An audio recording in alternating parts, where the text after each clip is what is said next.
Dito isso, irmãos, vamos voltar aí os nossos olhos para terminar hoje sobre o tema salvação, né? E como nós já havíamos dito, nós estamos numa sequência aí, de acordo com a Confissão de Fé de Westminster, né? Os temas principais aí do nosso conhecimento de teologia. E nós já trabalhamos, por exemplo, sobre a pessoa de Deus, né? Falando dos seus atributos, da sua vontade.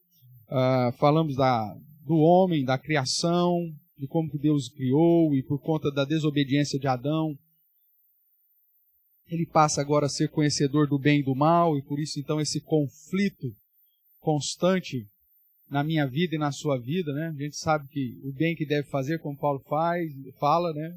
Eu sei o bem que eu tenho que fazer, mas constantemente eu acabo fazendo o que não devo. E esse conflito, tem hora que eu tenho prazer em estar na casa de Deus, tem hora que eu tenho prazer em não estar, tem hora que eu desejo buscar, tem hora que eu não desejo. Esse conflito da carne contra o espírito, né? Aquilo que Tiago diz de uma guerra no nosso coração, né? Dentro do nosso ser. Então, isso é fruto da consequência do pecado de Adão. Infelizmente, ele peca, e aí essa condenação passa para todos nós. E vimos que Deus, na sua graça, nos reconcilia consigo através de um mediador. Nós não temos condições de alcançar o patamar que Deus estabeleceu, o patamar que é Ele próprio, né?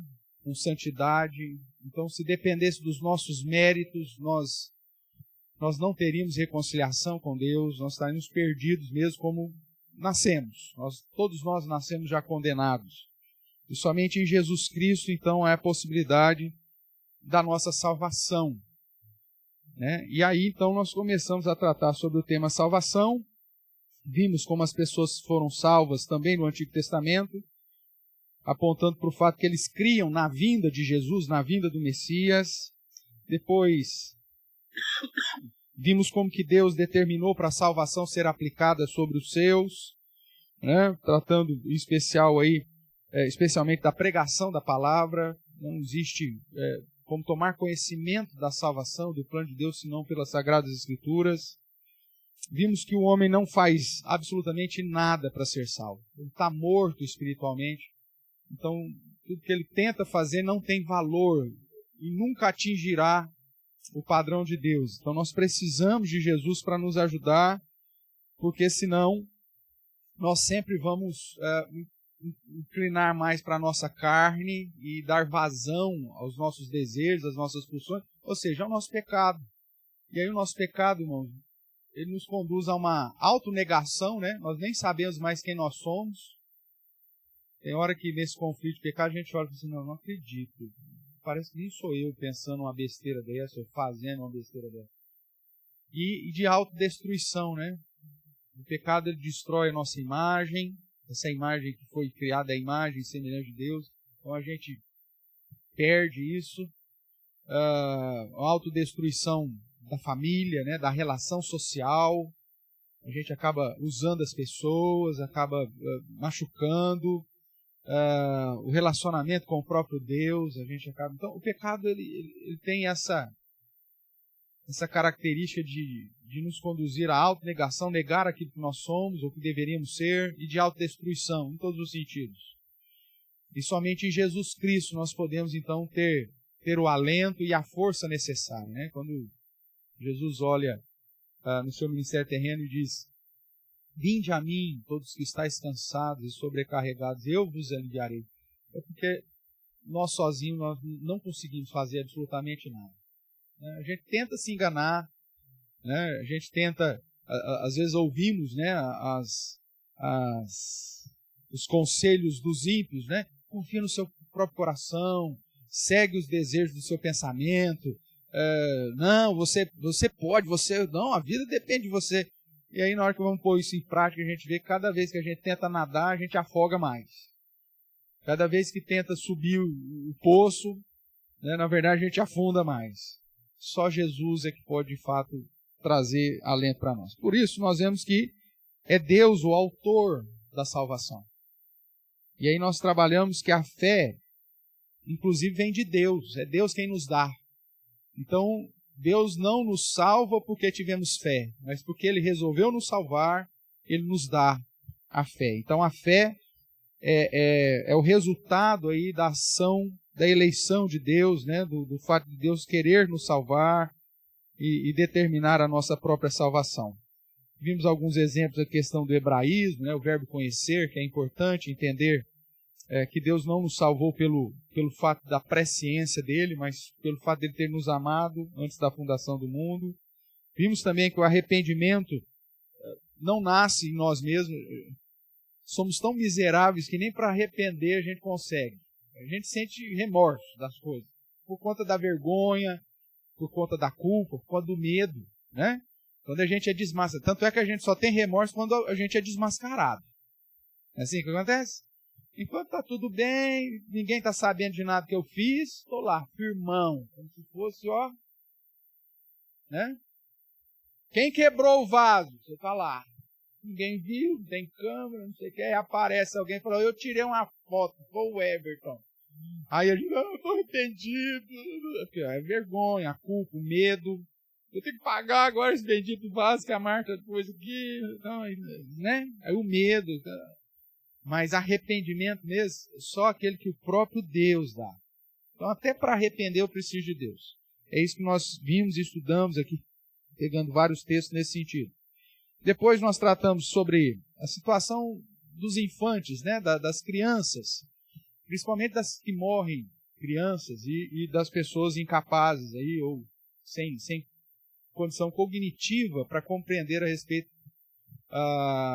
da salvação que vem de Deus ou da palavra de Deus, não tem capacidade de ouvir a palavra ou de entender a palavra. E aí nós vimos que Deus estabelece a sua aliança com o seu povo, né? E aí a gente se apega nessas situações, nesse caso extra aqui, que é o sinal da aliança sobre nossos filhos, né, uma vez que estamos em comunhão com Deus. Depois nós vimos sobre os benefícios que eu recebo em Cristo, e aí nós fizemos uma sequência lá em Efésios, né, pegando vários verbos que apontam para o amor de Deus, para a adoção de Deus, para o perdão, para a redenção. Tudo isso nós recebemos como benefícios em Cristo Jesus, né, a justificação, a adoção e tudo mais.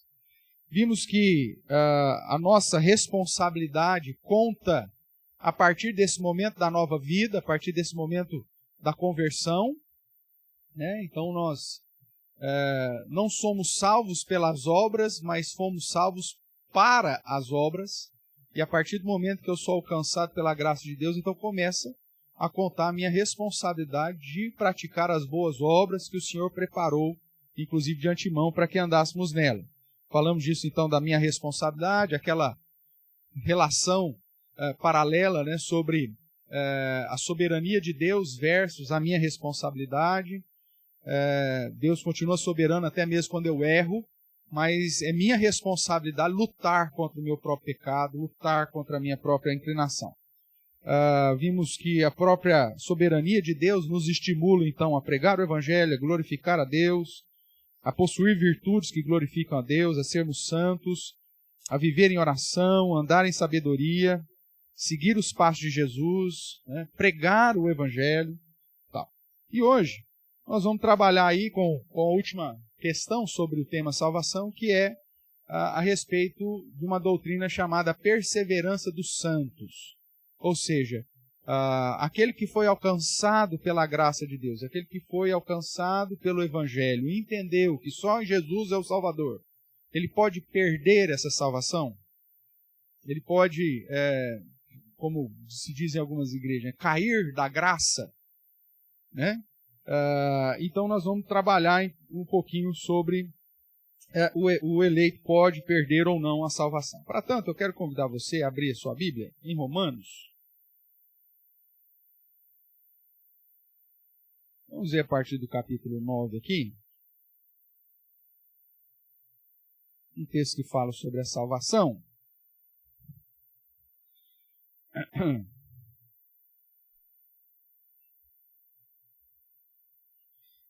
E aqui Paulo está reforçando a ideia de que a salvação é ação de Deus, é fruto de Deus.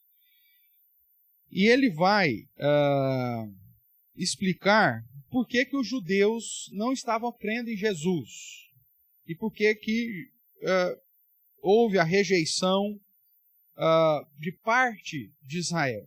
Mas ele cita que, na verdade, o que está acontecendo está debaixo da soberania de Deus. A partir do verso 6, Romanos capítulo 9, verso 6, é dito assim: e não pensemos que a palavra de Deus haja falhado. Não pense que a soberania de Deus tenha falhado. Porque nem todos os que são de Israel são de fato israelitas. Nem por serem descendentes de Abraão são todos seus filhos, mas em Isaque será chamado a tua descendência. Isto é, estes filhos de Deus não são propriamente os da carne, mas devem ser considerados como descendência dos filhos da promessa. Deixa eu fazer uma pausa aqui. Qual que era a ideia? Deus escolheu no Antigo Testamento o povo de Israel para ser o seu povo. Ok? De todas as nações da terra, Deus separou um povo miserável, pequenininho, chamado Israel. Em Jacó suscitou descendentes porque havia prometido lá para Abraão. E esse povo se tornou um povo razoável, mas ao mesmo tempo comparado com as grandes potências da história antiga, ainda era um povo miserável. Né? Se você comparar com o Egito, se você comparar com os filisteus, Babilônia e tantos outros, ou mesmo depois mais perto aqui da encarnação de Jesus, o Império Babilônico, o Império Medo-Persa, né? O Império Grego-Macedônio, Alexandre o Grande, aquela história toda, o próprio Império Romano, ainda eram maiores e por isso dominaram Israel mesmo antes da chegada do Messias. Então, nós vemos que, mas Deus havia dito de modo claro na sua revelação que ele havia escolhido o povo de Jacó, os descendentes de Jacó, ou seja, os filhos de Israel, para ser o seu povo. O que isso foi inculcado na cabeça do povo de Israel? E depois, mais especificamente, do povo judeu. Né? Nós já falamos dessa diferença, por que chama hebreu, por que é judeu, por que é Israel. É por causa dos nomes, a língua, eu chamo hebreu por causa da língua. Ele é um descendente de Éber, de onde vem hebraico. Né? Quando teve a divisão lá da Torre de Babel, né? O representante lá da linhagem de Abraão era Éber. E aí, na confusão das línguas, então aquele que falava a língua de Éber, ou seja, o hebreu, é chamado de hebreu por causa disso. Depois nós temos Jacó, cujo nome foi mudado para Israel. Então Deus fala, a sua descendência eu escolhi para mim. Então os filhos de Israel, por conta desse progenitor, por isso é chamado de israelita também, e a terra de Israel. E judeu, porque Israel teve 12 filhos, um dos filhos chamava Judá, dividiu as tribos, havia a tribo de Judá, e da tribo de Judá suscitou o rei, e da onde também sairia o Messias. Foi a tribo, junto com metade de Benjamim, que permaneceu mais fiel, que se preservou, todas as outras acabaram se misturando com os outros povos, né, ou pelo menos parte, né, das outras tribos se misturou com outros povos, mas o povo judeu é o povo que permaneceu fiel. Por isso Israel se desmantela, o reino do norte e o reino do sul. O reino do sul são a tribo de Judá, e esses permanecem, por isso começa a ser chamado de judeus. Tudo bem até aqui? Só para não ficar claro. Então, o povo judeu, o judeuzão, ele achava que o fato dele ser descendente de Judá, descendente de Israel e descendente de Abraão, ele já nascia salvo. Na cabeça do judeu é isso. Eu sou judeu e nasci salvo. E aí Paulo vai mostrar, e o próprio Cristo, o próprio Senhor Jesus vai mostrar que a salvação não é por etnia. Não é porque você nasceu no povo judeu que você é salvo. Da mesma forma que não é porque você é filho de crente ou filho de salvo que você também vai ser. A salvação é individual. Né? Você tem o próprio exemplo de Abraão. Teve 2 filhos. Né? Um com a concubina, Ismael, e outro com a esposa. Né? Isaque. Nós vemos que Deus faz aliança em Isaac. Paulo, inclusive, vai dizer isso aqui. Ele diz, olha, em Isaac será chamada a tua descendência. Né? O verso 7 aí. Isaac. Depois Isaac casa, tem... Quantos filhos Isaac tem? Escola dominical, classe dos primeiros passos. 2. Qual que é o nome dos meninos? Ismael foi de Abraão. Perdeu já 1 milhão já. Esaú e Jacó, gêmeos. Mesmo pai, mesma mãe, gerado junto ali, né, brigando no ventre. Diz a Bíblia que a barriga, né, de Rebeca era um negócio, era um ringue. Como que é agora do MMA, como chama? Octógono. Era ali. E aí, inclusive, ela durante a gestação, ela clama, Senhor, o que está acontecendo aqui?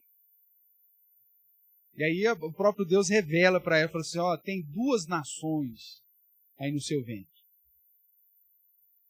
E os bichos já estavam ali, né? Tá. Beleza.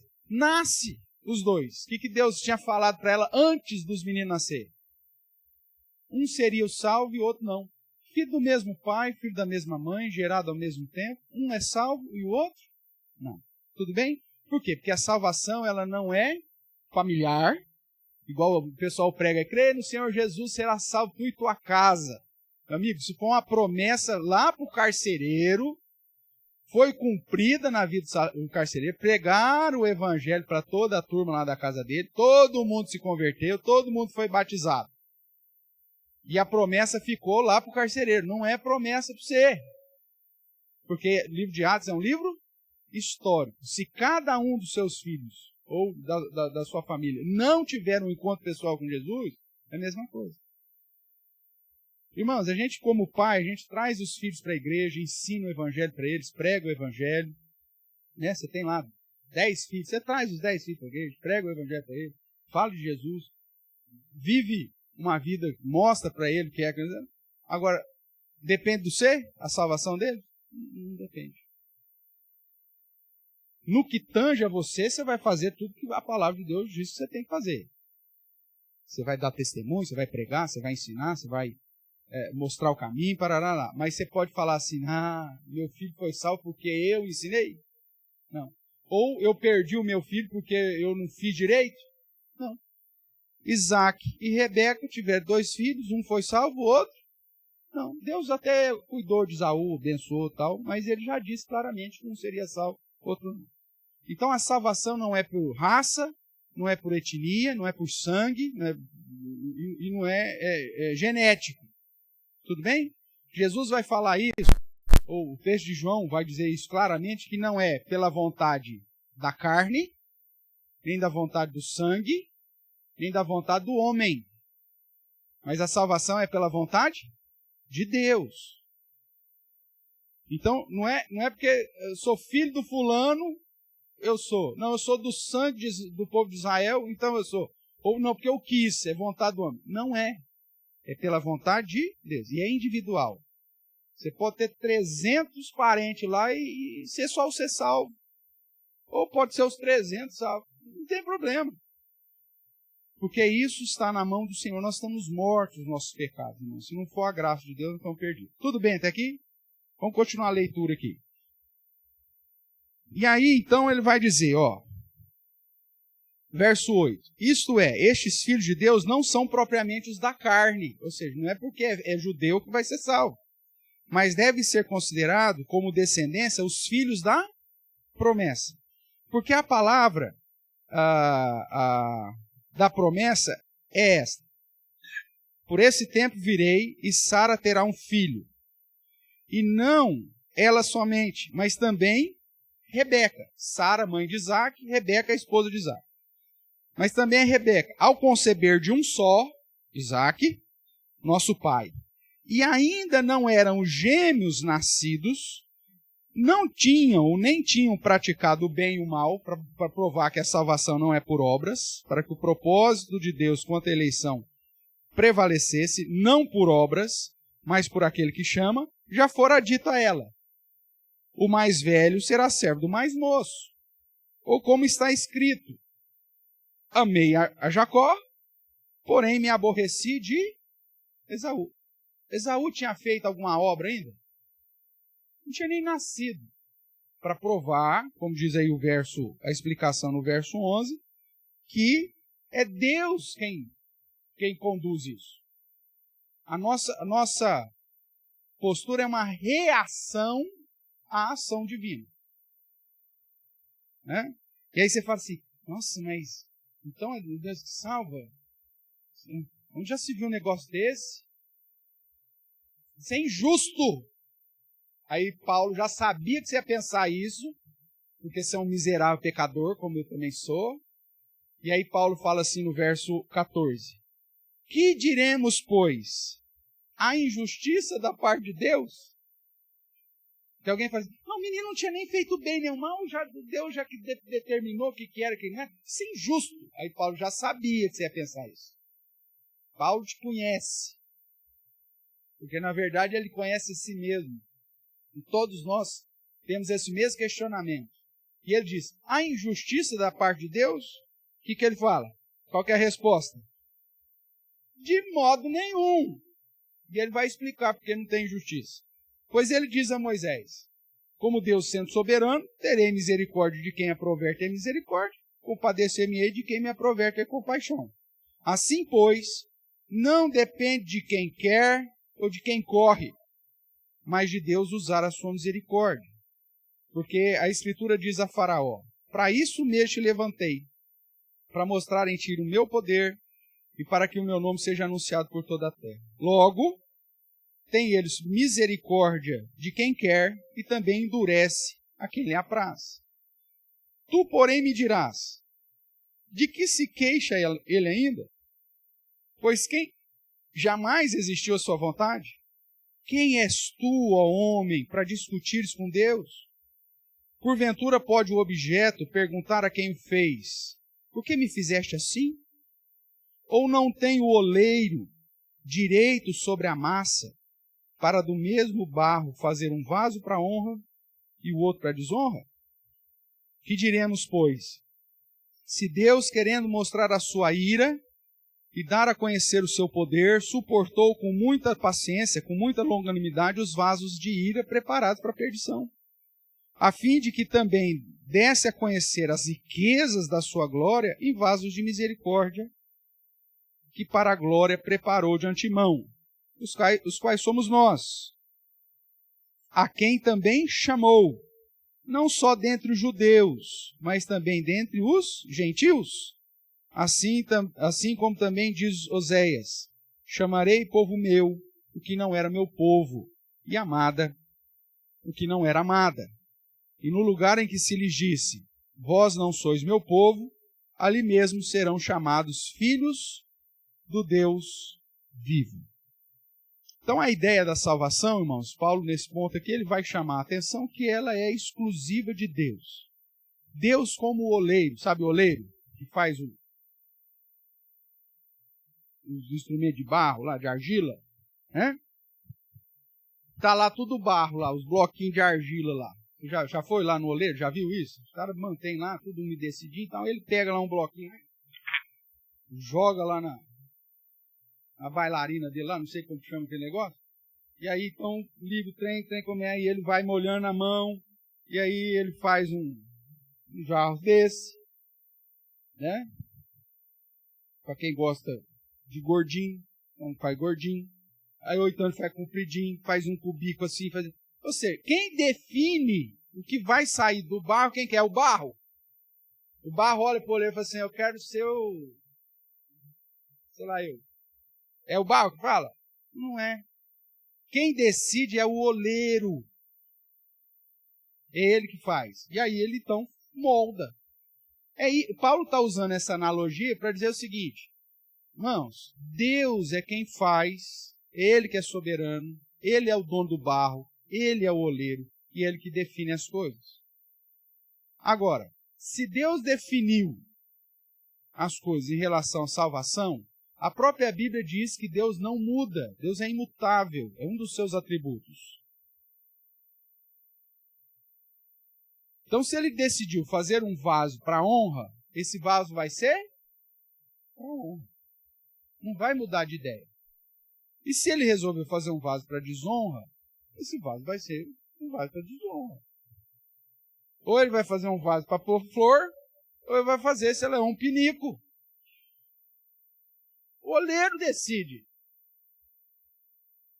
O pinico pode reclamar? Pode. E o que foi vaso de flor, vai falar assim, não. É tudo farinha do mesmo saco, é tudo o mesmo barro. O que mudou foi a soberania de Deus, a determinação de Deus. Tudo bem? Então, beleza. Tendo isso em mente, irmãos, se é Deus quem opera, inclusive antes mesmo da gente nascer, por isso que foi dito para Rebeca que o filho mais moço prevaleceria sobre o mais velho, porque ele amou a Jacó e desprezou Esaú.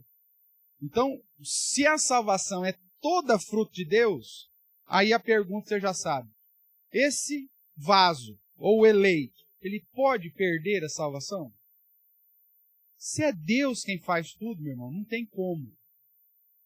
É impossível, porque Deus não muda e Deus não erra. Mas vamos fundamentar essa resposta de uma maneira mais clara aí. Então, o eleito, ou o vaso de honra, ele pode perder essa salvação, o propósito para qual Deus determinou? Então, como nós vimos, a salvação ela é dada por Deus. E se ela é dada por Deus, então não pode ser perdida. Porque Deus, ele não para no meio. Quando ele faz uma obra, ele vai até o fim. A prefeitura começa a obra e não termina. Fica um monte de... Mas você tem alguma parte do mundo que tem lá uma plaquinha lá, Deus ainda está trabalhando, não terminou. Tem? Não tem. Porque tudo que Deus faz, ele faz até o fim. A sua vida é a mesma coisa, é obra de Deus. Ele não desiste de você no meio do caminho. Ele não para contigo. Ele vai falar que você é desobediente, ele vai revelar isso. Ele vai dizer que você vai pisar na bola com ele constantemente. É aquela luta lá, interna, da carne contra o espírito. Né?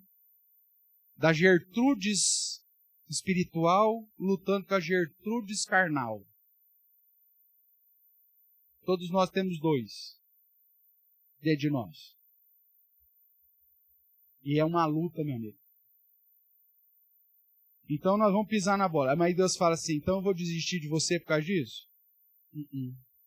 Quer ver um exemplo? Esse texto ele fala sobre a descendência de Davi, mas o princípio pode ser aplicado, irmão, sobre essa questão da salvação. Marca aqui o texto, nós vamos. Vamos lá comigo para Salmos. Livro dos Salmos. 80. Deixa eu ver aqui. 89. Que a aplicação é um salmo messiânico que está falando sobre a descendente de Davi até chegar em Jesus Cristo o Messias. Tá? Jesus era descendente de Davi. Então a aplicação primária é justamente uma promessa da manutenção de Deus para permanecer ou manter a descendência de Davi. Lembrando, né, que o próprio Satanás tentou destruir a descendência de Judá no sentido de para que não chegasse até o Messias. Mas esse mesmo princípio serve como preceito para eu entender sobre essa imutabilidade de Deus em relação às suas promessas. Seja na vinda do Messias ou seja na minha salvação. Tá? Então, o Salmo 89, que é a promessa do reino messiânico a Davi, ele vai estar falando sobre isso. A gente está quase chegando nele, né? Para tratar nas nossas devocionais aí. Eu estou parado no Salmo 84. Ontem foi 84. Na terça-feira deve sair a parte 2 do 84. Então, daqui a pouco a gente chega aqui. Mas o Salmo vai dizer assim, ó. Verso 30.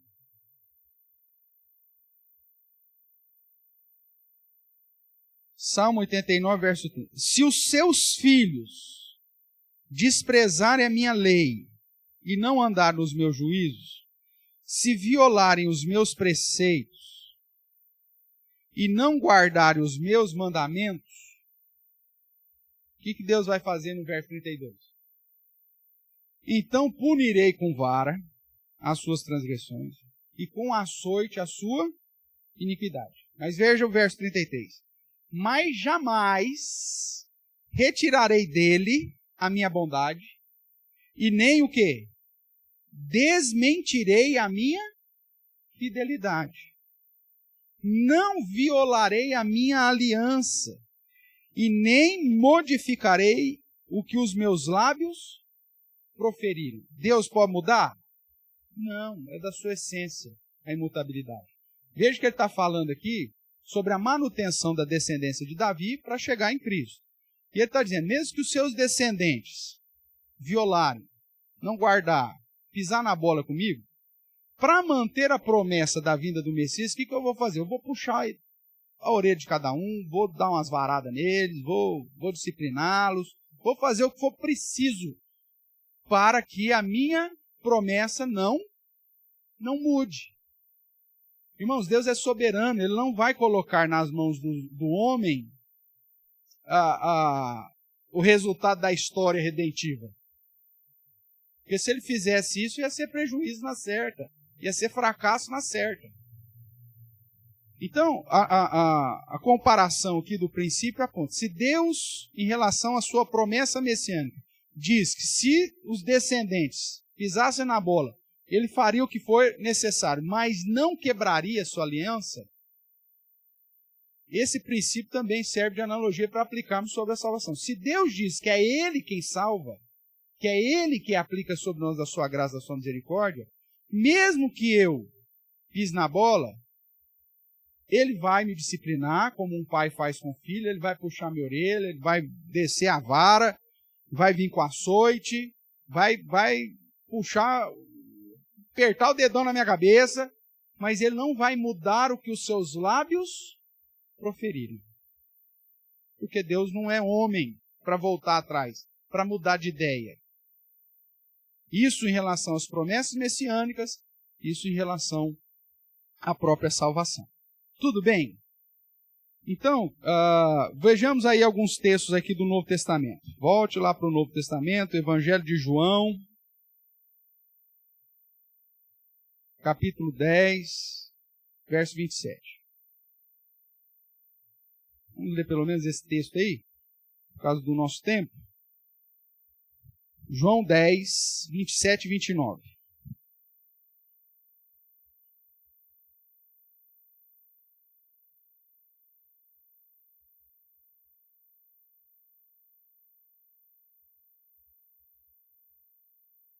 Jesus está aqui na festa de Hanukkah, ou Chanukah, que é a chamada festa da dedicação, uma das festas que não são das festas solenes ao Senhor, mas foi colocada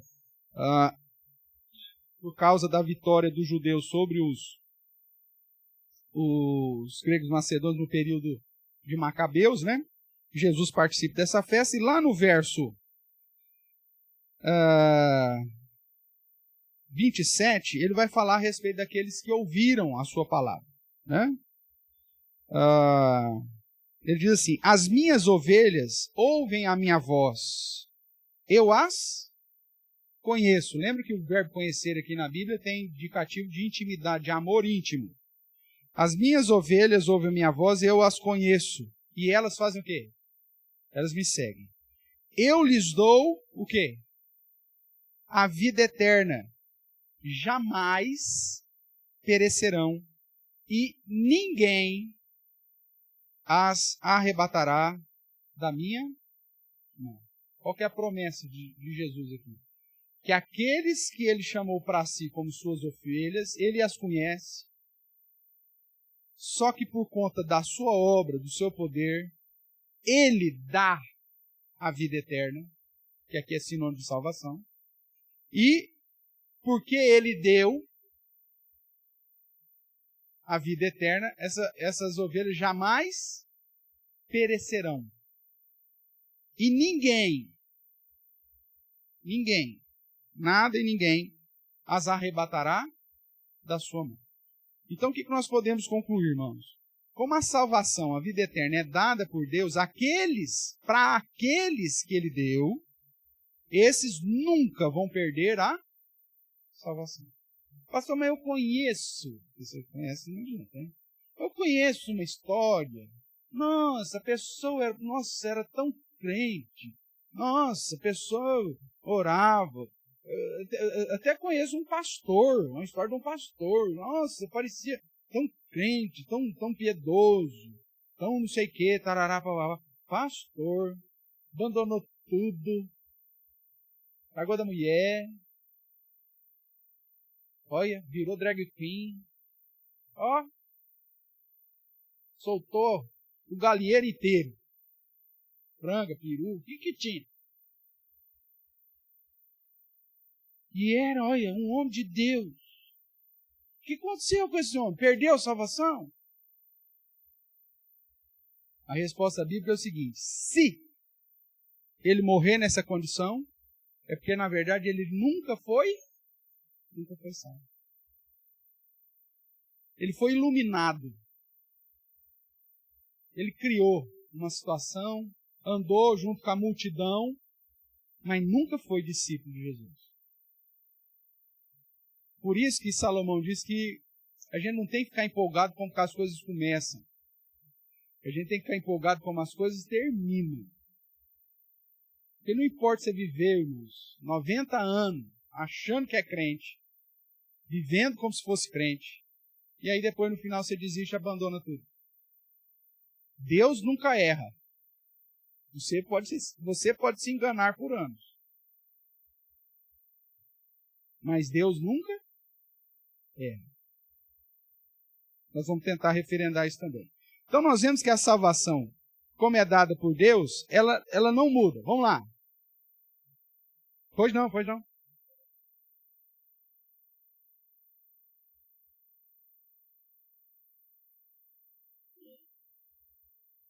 O pastor do exemplo aqui.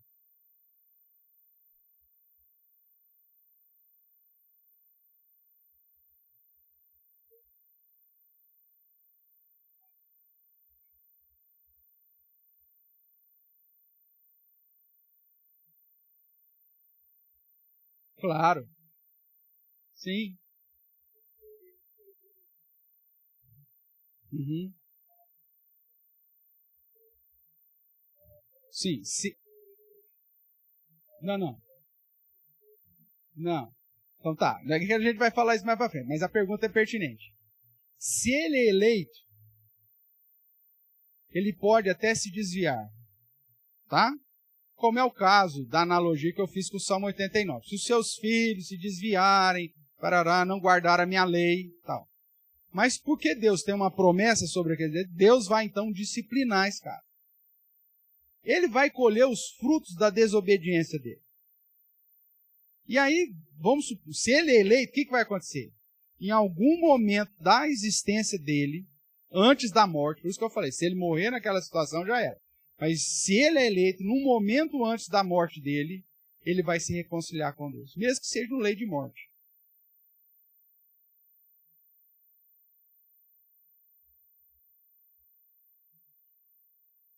Sim. Há um momento que a pessoa se reconhece, pede perdão e volta, mesmo que seja no leito de morte. Por isso, lembra da parábola do trabalhador na vinha? Uns são chamados de manhãzinha e o combinado é pagar 1 denário. Depois, às 9 da manhã, tem mais gente na praça, o senhor contrata. Meio-dia tem gente na praça, contrata. 3 horas da tarde tem gente na praça, contrata. 5 horas da tarde, o senhor passa lá e tem um peão lá, sem fazer nada na praça. Mas onde você estava o dia inteiro? Procurando, não consigo. Então vamos lá trabalhar minha vinha. Trabalharam uma única hora. O que eles receberam no final? O mesmo 1 denário. Então, nós não somos salvos pelo aquilo que nós produzimos para o Senhor durante a nossa vida, porque Deus sabe que a nossa obra, sem Ele, não vale nada. Então o eleito, ele pode ser chamado de manhãzinha e ficar trabalhando a vida inteira. Ou ele pode, dentro dessa analogia possível, ele até sai, mas depois ele volta. Porque ele se reconcilia com o Senhor. Porque é Deus quem garante que ele não será perdido.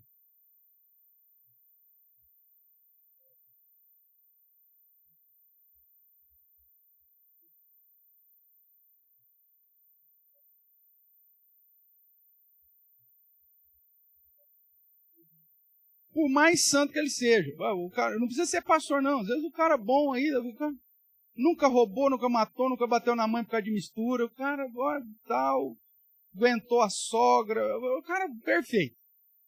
Mas se ele não foi eleito, meu amigo, porque não depende de quem quer ou de quem corre, mas de Deus usar a sua misericórdia. E a salvação não é por obras. É isso que a gente não consegue entender. Ah, mas eu fui bonzinho, não vou ganhar bicicleta no Natal? Né? Lembra? A gente é a geração influenciada pela propaganda da Caloi. Fui bonzinho, tem que ganhar minha Caloi. Lembra? O pessoal que tem mais de 40 anos vai saber do que eu estou falando. Então, a gente sempre foi ensinado, e até pela influência do catolicismo, que a salvação é por méritos. Se eu fui bonzinho, eu vou para o céu. Se eu fui malvadão, aí não tem jeito para mim. Mas a Bíblia diz que não é por obras. Não depende de quem quer ou de quem corre, mas de Deus usar a misericórdia. E aí é lógico que o eleito, ele continua com a luta entre o eu 1 e o eu 2, né? As duas, continua. Paulo, aqui em Romanos, né, 8, ele mesmo vai dizer que ele está nesse conflito interno. O bem que ele quer fazer, ele constantemente não faz. É o pecado que habita nele. A carne. É aquilo que ele fala lá, a luta entre a carne e o espírito. Então nós estamos nessa luta. Tem momentos que a nossa carne prevalece. Né? O Everton carnal, de vez em quando, ele aflora. Aí o Everton espiritual busca mais a Deus, se alimenta mais, se fortalece mais, e aí põe o cara lá no lugar que ele tem que fazer, que é o mortificar a minha própria carne todo dia. Aí isso é responsabilidade minha. Agora, como eleito de Deus, eu estou nesse conflito. Vamos pegar, né? Já que não vamos falar de alguém, já vamos falar de alguém de verdade já, né? Porque já que vai falar mal de alguém, vamos... Davi. Eleito de Deus, ungido de Deus, profeta de Deus, exerceu a função de profeta, né? Só não exerceu a função sacerdotal, mas a função de profeta e rei. Aí o cara, o Davi carnal, deu vazão porque viu a mulher tomando banho. Matou o marido dela e ficou com ela. Olha só, Davi carnal. Aí o profeta Natan chega para ele e desmascara o Davi carnal. Chega para ele e fala assim, você foi pior do que o carinha da história que eu disse aqui, que tinha tudo quanto é ovelha, foi lá e matou a ovelhinha do outro. O que o Davi espiritual faz? Se prostra. E aí ele vai dizer no Salmo 51, Senhor, restaura-me a alegria da salvação. Por que ele fala da alegria da salvação? Porque ele sabe que a salvação ele nunca perdeu. Só que o pecado abafou a luz do evangelho na vida dele, a luz de Deus na vida dele.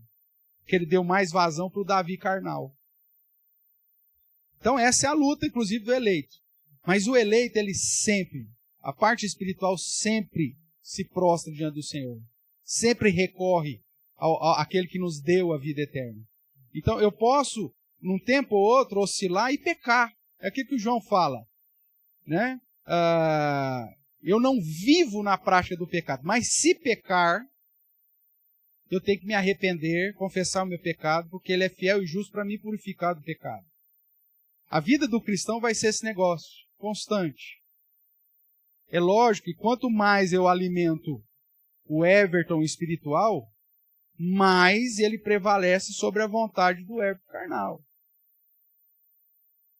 Mas de vez em quando o Everton carnal mostra as caras? Mostra.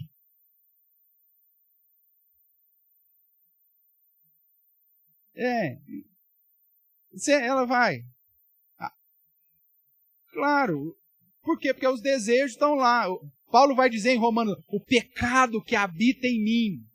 Jesus me livrou da condenação do pecado, por isso ele me deu a vida eterna. Mas ele não me livrou do pecado ainda. Eu ainda vivo com o pecado lutando dentro de mim. Está aqui, está incrustado. E lembra do Pato Donald? Quem assistia aqui quando criança, Pato Donald?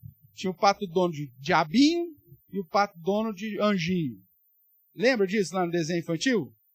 Né? Aí o anjinho do Pato Donald chegava e falava, Donald, não é assim. Aí o outro lá. Da onde que os caras tiraram isso? Da luta que todos nós temos, irmãos. É que eu não quero chamar do érbitro diabinho e do érbitro anjinho, mas porque a Bíblia usa o espiritual e o carnal. Mas é aquilo, é a representação. E até o salvo tem essa luta. Quando a gente tem uma teologia ruim, a pessoa, ela dizia, por que tem tanta gente afastado e que desanimou, às vezes, da igreja? Por uma teologia ruim, ele acha, olha, como eu me entreguei a Jesus, mas eu não estou conseguindo vencer o meu pecado, então eu devo ser não eleito mesmo. Então eu sou uma porcaria, então já que eu sou uma porcaria, então eu vou para o fundo do poço. Aí o cara se entrega pro carnal. Ele não luta mais. Só que mesmo esse cara, se ele for eleito, vai chegar um determinado momento que Deus vai tocá-lo. E ele vai então reconhecer, Senhor, eu não dou conta de ser santo. Por isso que é o Senhor que tem que me santificar, porque eu sozinho não dou conta, eu preciso. E aí então ele se prostra. Mesmo que seja na última hora, no último suspiro, no último, sei lá, o último ml de oxigênio do tubo dele. Não tem problema. Porque a salvação não é porque ele fez ou deixou de fazer, mas porque Deus deu. Então, aqui está a soberania. E aqui está, então, a chamada da perseverança. Por que os santos no sentido que foram santificados em Cristo, por que os santos perseveram? Porque não depende deles, é a ação de Deus. Tudo bem até aqui? Tá? Então vamos lá. Depois tem um slide aí, depois você dá uma olhada nos outros textos que vão dizer isso. Filipenses 1,6, aquele que começou boa obra em vós, há de terminá-la até o dia de Cristo Jesus. Ou seja, é tudo ação de Deus. Então, a imutabilidade e a fidelidade que asseguram a nossa salvação. O fato de Deus não mudar é uma segurança para nós. Esse texto de 2 Timóteo é importante. Dá uma olhadinha lá. Segunda carta de Paulo escrita a Timóteo.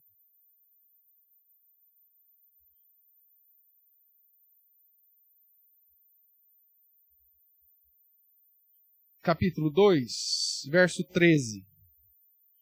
Aqui, é lógico que a gente teria que ter tempo para estudar só esse texto, porque ele fala aqui da questão do negar, né? E aí a gente,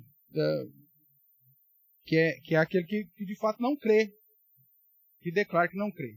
Antes de ler, irmãos, me perdoa que a Sabrina tinha levantado a mão. Vai lá, Sabrina. Já esqueceu da pergunta?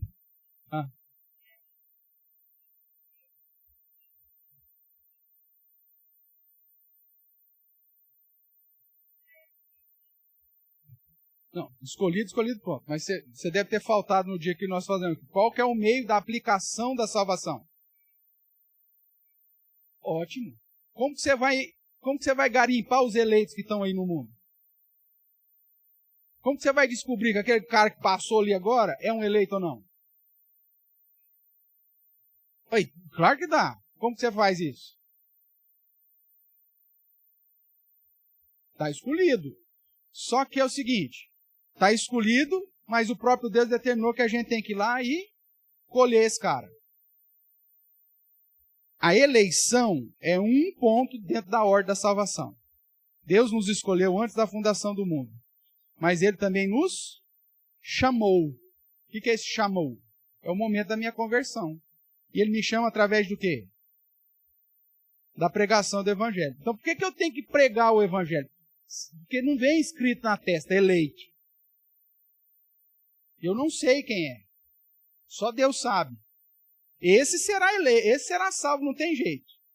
Agora, Deus vai alcançá-lo mediante a pregação. Seja através da sua, se você não fizer, Deus vai levantar outro para fazer. Mas a responsabilidade... Por que eu prego? Eu prego porque é um modo que Deus estabeleceu para chamar aqueles que ele elegeu antes da fundação do mundo. Nenhum eleito vai ficar sem chamado. Deus vai dar um jeito. Vamos lá, Vânia.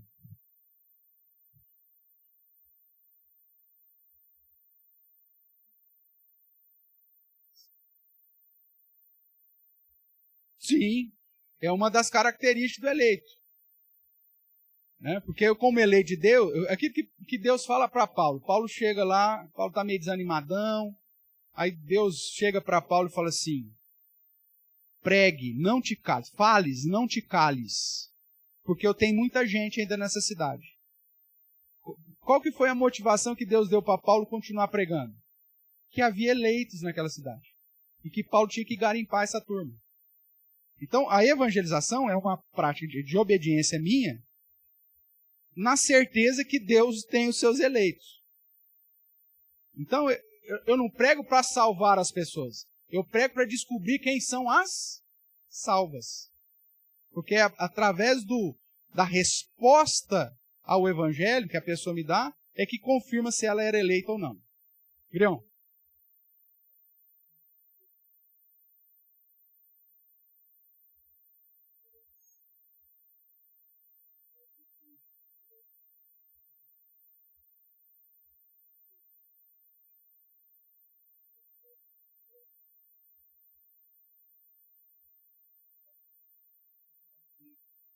Claro, claro. Sim.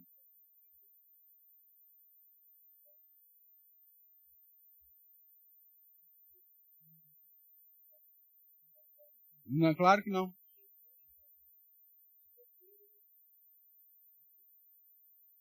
Perfeito.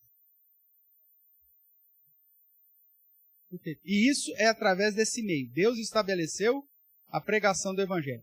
É aquilo que Paulo vai dizer lá em Romanos 10, 17. A salvação vem pelo ouvir e ouvir da palavra de Cristo ou da palavra de Deus, dependendo da sua tradução. Ou como ele diz lá em Efésios 1, 13. Que nós fomos salvos mediante o ouvir do evangelho da nossa salvação e crer nesse evangelho. Nesse momento eu fui selado com o Espírito Santo. Ou seja, é o chamado. Lembra que ele falou, lá em Romanos também diz? Aqueles que ele predestinou, a esse eles também? Lembra lá, Sabrina? Chamou. Aos que chamou, o que ele fez mais? Justificou. E aos que justificou, a esses, glorificou. Paulo já coloca isso como certo. A glorificação, se ele escolheu, acabou. Agora, se eu sou eleito, então eu vou responder favoravelmente a esse evangelho. Eu vou me revestir, como ele vai dizer lá em Colossenses, né, vou me revestir como eleito de Deus, de tantas virtudes que glorificam a Deus, que apontam para o serviço a Deus, para o perdão, para o amor e para uma série de virtudes que me confirmam a minha eleição. Né? Ou como Paulo vai dizer em Romanos 8 também, que o Espírito Santo vai testificar com o meu espírito que eu sou filho de Deus. Então, tem como você saber se você é filho de Deus ou se não é filho de Deus? Tem. É só olhar para aquilo que Deus está fazendo no seu coração. Porque você pode tentar enganar as pessoas por algum tempo. Né? Tem uma frase, eu não sei de quem que é, ninguém consegue enganar todos ao mesmo tempo, por todo o tempo. Então você pode até parecer que é um crente. Você sabe que é mentira sua. Você está, sei lá eu. Tem alguma segunda intenção nessa história. Mas você não vai conseguir manter esse personagem piedoso, crente, a vida inteira. Você não vai conseguir. Uma hora a máscara vai cair. Entendeu? Então a pessoa humana, ela sabe se aquilo que ela está fazendo é fruto de algo que Deus está trabalhando no coração dela ou se é hipocrisia. Tudo bem? Vamos lá. Então, 2 Timóteo 2:13. Ele diz assim: se somos infiéis, ele permanece fiel, pois de maneira nenhuma pode negar-se a si mesmo. Então veja, o fato de Deus ser imutável, não negar a si mesmo, mesmo que você peque, seja infiel, Deus permanece fiel. Agora, é lógico, como pai, ele vai puxar sua orelha. Ele vai te disciplinar para que você se arrependa, para que você volte. Vamos lá ainda, verso 19 aqui.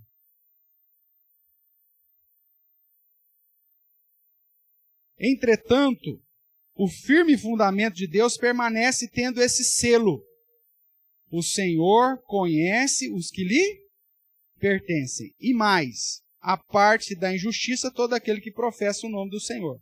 Mais uma vez você tem aqui soberania de Deus, ele conhece todos que pertencem, ele não vai perder nenhum, mas ao mesmo tempo, responsabilidade humana. Você tem que apartar-se da injustiça pelo fato de confessar Deus como seu Senhor. Tudo bem? Então, essa imutabilidade e a fidelidade de Deus me assegura. Então, o fato de Deus ser o autor do começo ao fim da salvação é que me dá certeza de que eu, apesar de mim mesmo, apesar do meu pecado, apesar do meu Everton carnal, Deus vai me completar a boa obra que começou em mim. Porque Ele não pode mudar. Ele não vai negar. Agora, isso não exclui o fato de eu ter que me apartar da injustiça, ou seja, lutar contra o meu próprio pecado, mortificar a minha carne. Isso é responsabilidade minha e prova, né? É um sinal da minha própria eleição. Porque aquele cara que diz que teme a Deus, mas ele não se incomoda com o pecado, estranho. Porque aquele que foi vivificado em Cristo, ele não tem mais prazer no pecado. Significa que ele não vai pecar? Ele vai pecar. É a luta, irmãos. Só que ele vai pecar, ele fala, Senhor, de novo, Pai. Eu já tô mais que envergonhado. Mas estou aqui de novo.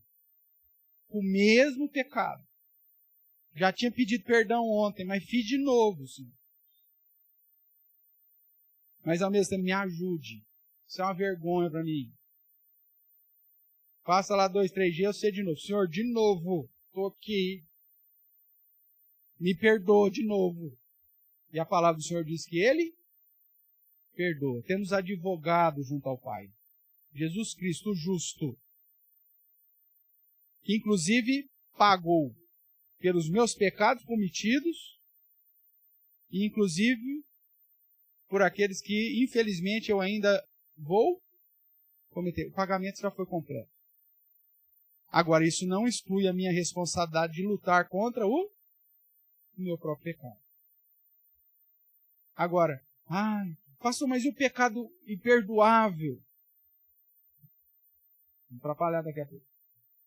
E aí, o tema que eu quero trazer agora para você é a ideia dos iluminados. Vamos dar uma olhadinha lá rapidamente? Eu não vou conseguir terminar hoje, né? Vocês viram, né? Não sei se isso é bom ou se isso é ruim. Você fala, nossa, o cara não consegue terminar uma aula, velho.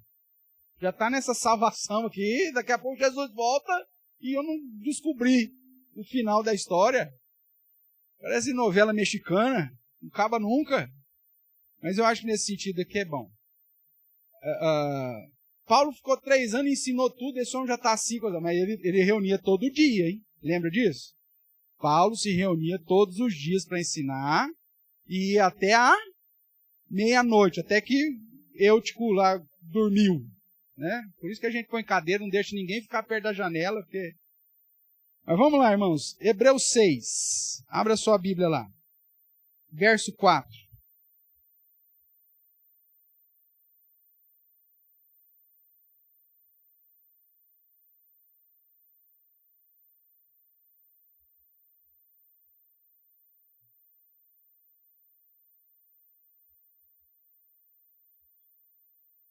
O autor aos Hebreus também não conseguiu completar tudo que ele queria falar, mas daquilo que ele falou, graças a Deus está aqui, né? Se você for ver do verso 1 ao verso 3, é isso que ele fala. Ó, os assuntos que ele menciona aí, o ensino de batismo, imposição de mãos, de ressurreição dos mortos, juízo eterno, isso faremos se Deus permitir. Mas o que eu quero chamar a sua atenção é o verso 4, que diz assim, ó. É impossível, veja que ele comenta, é impossível, pois, que aqueles que uma vez foram iluminados e provaram o dom celestial e se tornaram participantes do Espírito Santo e provaram a boa palavra de Deus e os poderes do mundo vindouro e caíram, sim, é impossível outra vez renová-los para arrependimento, visto que de novo estão crucificando para si mesmo o Filho de Deus e expondo a ignomínia, a vergonha. Porque a terra que absorve a chuva que frequentemente cai sobre ela e produz erva útil para aqueles por quem é também cultivada recebe bênção da parte de Deus. Mas, se produz espinhos e abrolhos, é rejeitada, e perto está da maldição, e o seu fim é ser queimado. Essa é uma das passagens mais difíceis, irmãos, em relação à doutrina da perseverança dos santos. Por quê? Porque ele diz que algumas pessoas provaram do dom celestial, se tornaram participantes do Espírito Santo e caíram. E aí ele diz, é impossível que esses sejam renovados. É impossível outras vezes renová-los para o arrependimento. Então, à primeira vista é a ideia, então alguém caiu, alguém que foi chamado, experimentou então do convívio com Deus, até de arrependimento, que a gente sabe que vem de Deus, e caiu. Então aqui está dizendo que é impossível que esse cara seja restaurado. Então, eu posso perder a salvação. Esse é o texto que as pessoas que defendem a ideia de perder a salvação vão utilizar. Mas existem alguns detalhes nesse texto, inclusive no original, que nos dá um indício. E lembrando que todo texto difícil das Escrituras, ele precisa ser interpretado à luz dos textos mais claros.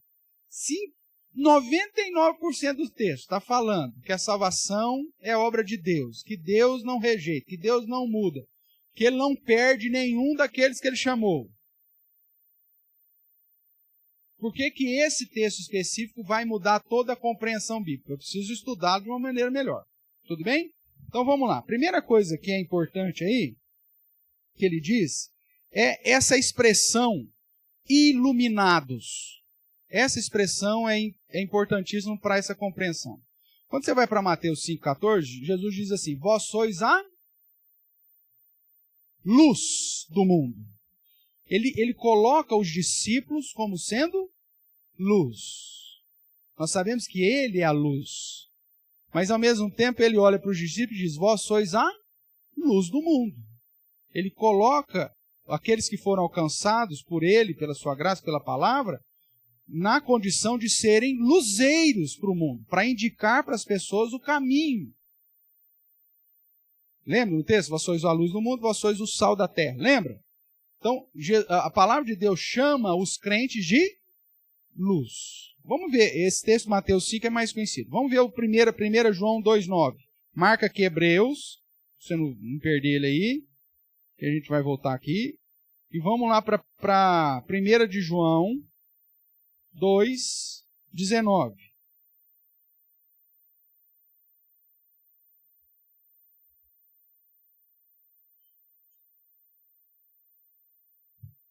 Depois da exortação de não amar o mundo, aquela coisa toda, ele vai dizer assim, filhinhos, já é a última hora, verso 18 eu estou lendo, e como ouvistes que vem o anticristo, também agora muitos anticristos têm surgido, pelo que conhecemos que é a última hora. Isso já lá no primeiro século. Aí o verso 19 diz que esses anticristos, aqueles que se colocam no lugar de Cristo, ou contra Cristo, eles saíram do nosso meio. Entretanto, não eram dos nossos, porque se tivessem sido dos nossos, teriam permanecido conosco.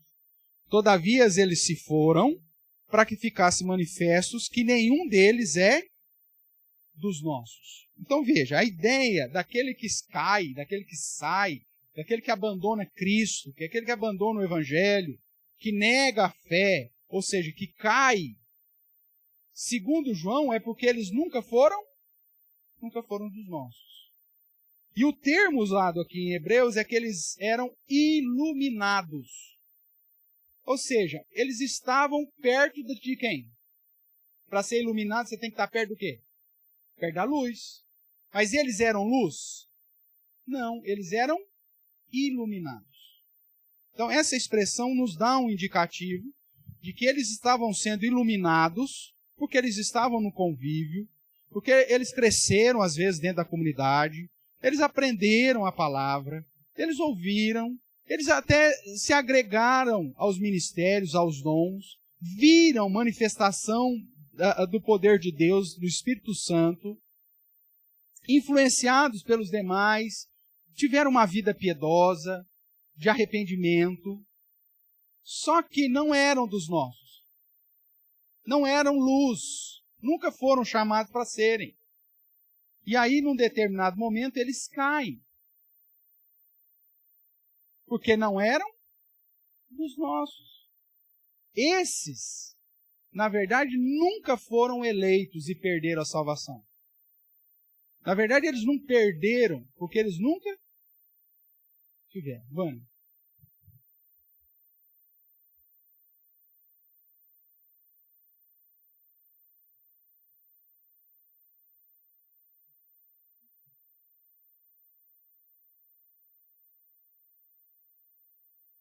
Vamos ver aqui. Vamos ver lá. Hebreus 10, 26, a Vânia está me chamando a atenção para dar uma olhada.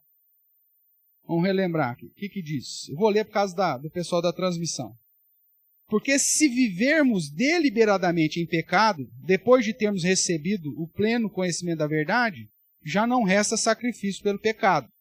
Pelo contrário, certa expectação horrível de juízo e fogo vingador prestes a consumir os adversários. Sim. Então veja, é a ideia de que o eleito, ele não vive deliberadamente em pecado. João vai dizer isso também. Ele não vive aquele que é nascido de Deus, não vive. Nascido de Deus é o convertido, que passou pelo novo nascimento. Ele não vive na prática do pecado. Significa que ele não peca? Não, ele peca. Por isso que ele diz que a gente tem que, aqueles que confessaram seus pecados, ele é fiel e justo para perdoar os pecados.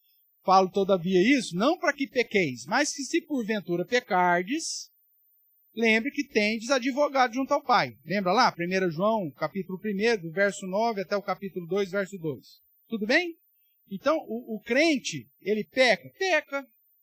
É a luta do Everton carnal com o Everton espiritual. E dependendo de quem eu alimento mais, vai prevalecer. Mas quando eu peco, o fato de estar sob a ação do Espírito Santo, de ser luz no Senhor, porque ele veio habitar a mim, eu não estou sobre a influência dele, eu estou sobre a direção específica que ele habita em mim. Então eu vou ser conduzido ao arrependimento, vou chegar a Deus, perdão de novo. Confesso os meus pecados, luto para deixá-lo. Significa que eu não vou cair de novo? Infelizmente não, eu vou cair de novo. Mas eu tenho essa busca pela contrição, pela confissão dos meus pecados. O não eleito, mesmo que ele seja iluminado, esteja no meio da comunidade dos santos, ele peca, mas ele não tem arrependimento. E ele vive deliberadamente na prática do pecado. Ele gosta de viver em pecado. Ele engana todo mundo, mas ele gosta. Ele não tem o conflito. Irmãos, o ímpio não tem conflito contra o pecado. Ele se gaba do pecado. Ele não tem aquele sentimento amargo. Para ele o pecado é gostoso. Ele tem prazer. Inclusive ele fala para os outros como se fosse assim um prêmio. Eu bebi todas, saí com todas. Já tive tantas mulheres. Ele faz música e vira sucesso, velho. Por quê? Porque ele se gaba do pecado. Tudo bem? Rinaldo.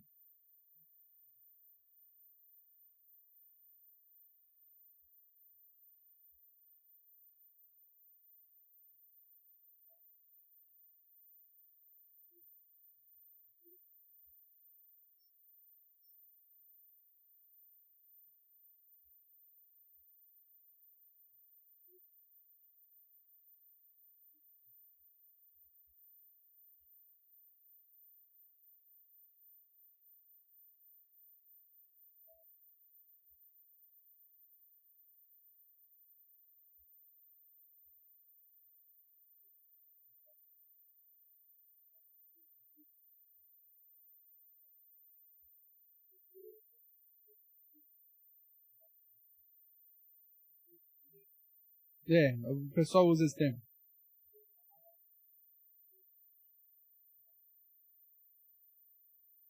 Certa frequência, mas é esporádico, tá?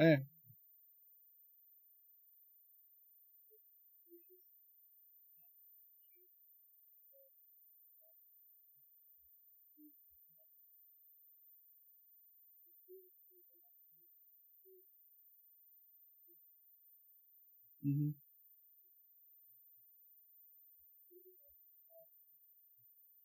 Nesse conflito, com certeza. Nesse conflito, certamente. Mas ela melhora, porque ela começa a vencer, né? Sim, sim.